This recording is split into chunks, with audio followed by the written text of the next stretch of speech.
Yeah, for sure. So Mike Melendi was rolling out. Rolling out. What's happening, man? So first of all, thank you for the gift earlier, man. We just stumbled across you earlier. You blessed us with some nice grown Cali man. bud. But, man, abracadabra, man, brass knuckles, man. Abracadabra, you know. But when it comes to this movie, you know, it just felt very organic. It didn't feel forced, and I feel like a lot of people try to just do too much when it comes to comedy. So talk about just kind of orchestrating that and putting the right pieces together, and you being a part of it as well to kind of have that fabric and that soundtrack there. Like, what was that? Why is it important? And I think, you know, when you doing it because it's something that you love, and I love film, I love weed, you know, I love working with these guys, so, you know, it's gonna be authentic. And I think, you know, in a lot of cases, comedy is best told through not trying to be funny. And I think that's where we went on the original Friday, Cube and I, is it wasn't like we were really trying to be funny on everything, but there are some funny things that will happen, and then characters bring out a lot of funny in the season and they put on top and stuff. For sure.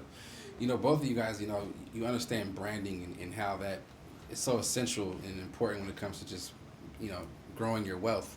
So when it comes to, you know, the business of marijuana, obviously both of you guys have capitalized it through Friday, you yourself making a brand around just the whole California brand itself. But in what ways do you feel like you could do something that's different, or do you have anything up your sleeve that you're looking at that people might not expect? Yeah, but I tell you, I gotta kill you. Nah, man, I think you have to be innovative. And I think what made us strong as artists in the music industry is gonna make us strong here. We have to be creative. We wanna go the extra mile. We wanna show how we can take the same things that everybody else does and do it a little differently. Right. You know, I think that's where our power lies. Yeah, we know how to take a little and do a lot. You know what I mean? And do the best we can. Did you ever think, I mean, you see people, obviously Snoop Dogg and you know, there was Cypress Hill and so many others who kind of just, you know, made a brand around the idea and the culture of marijuana. And now we see, you know, Wiz Khalifa teaming up with certain brands. I mean, how important do you feel like it is now for people like yourself to kind of be out there and expanding in these different ventures? I mean, I think it's dope. I mean, I know there's a lot of people out there that are, you know, coming into this industry and putting their name behind stuff. Right. But I mean, there's so many levels to it. You know, manufacturing and all these licensing that, you know, licensing and agreements that are going down and becoming available and permits is, you know, it's you have to navigate through it correctly, and then, you know, from there, I think it works, you know? No doubt. It's something to definitely look into. Yeah, it's definitely, you know, it's business now, and I think anybody that doesn't take, you know, cannabis as serious as a business, you know, it would be crazy, you know. For sure. You know, it was something that was once legal everywhere. Right. Now I think should be legal every single place. It should have Absolutely. never been illegal. You know, it's a plant. Right. But I just think that when people start getting rich, I would like to make sure that everybody that could be an open door for everybody, especially the people were there start, first. on the front line.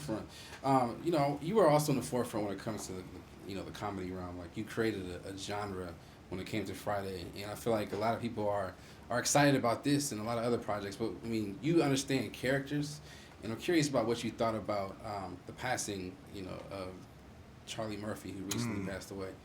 That hurt. I mean, you know, Charlie is somebody that you know was an individual in this business and a real person, and Of course. you know, and everybody that ever met Charlie can only say that they love Charlie, and Charlie was one of the real ones.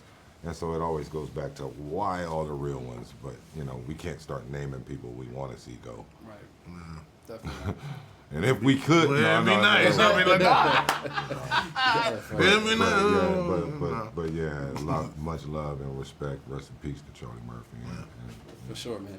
All right, to wrap it up, is there anything that you guys have going on, or in particular that you want to just talk about other than the movie that we might be excited to hear about? I know Xzibit got some hot music I was listening to when they was coming out with the soundtrack and I mean, when stuff. it came to the soundtrack, did you watch the film and then kind of pick out which ones you wanted to go with? I mean, how did that, was that also organic? Just rolled in. For sure, man. Appreciate it. Yeah, but I know Xzibit played some stuff for me. He was working on with J.O. Felony and King T and some of the guys I really respect and love that don't get enough credit, you know, in the game and stuff. And I was just really impressed with what I was hearing over at Exit Studio. Yeah, no, we got some stuff coming, but you know, the soundtrack for Grow House is coming out the same time as the movie. I mean, I don't really see people do that anymore, so it was dope to be able to be like, "You doing the soundtrack? Okay, let's do it." Yeah, because that comes from the Fred era. Wreck. You know, the era Fred Wreck stepped in and did it, but our era, you know, in the late '90s and 2000s. It was like it came hand in hand. You had to have a soundtrack. Yeah, exactly. Yeah, so now, you know, maybe it doesn't kickstart something, you know, that was, you know, that was good for us back then, because some of the dopest music we came out on soundtracks. Butter Rim soundtrack is killer. Oh, man. Still to this Broke day. some of the coldest songs and artists, man, Yeah. through soundtracks and stuff like that. So get on your job. Do your jobs. We appreciate you guys. You guys doing your jobs. Keep it up. And, All right. We'll keep watching. Thank Cool, you. man. Thank you. I appreciate it. Yeah. All right.